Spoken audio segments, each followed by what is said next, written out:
gostaria de falar com o presidente pra cuidar melhor da gente que vive nesse país. Nossa gramática está tão dividida, tem gente falando rap pensando que é feliz.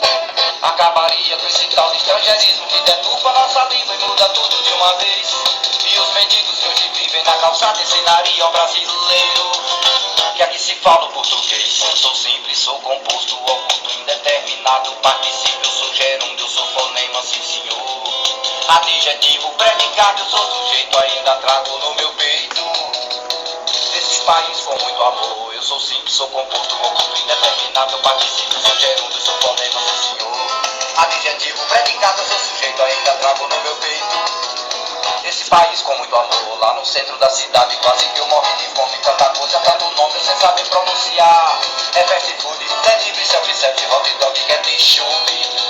Eu só queria almoçar lá no centro da cidade quase que eu morri de fome. Tanta coisa, tanto nome, sem saber pronunciar.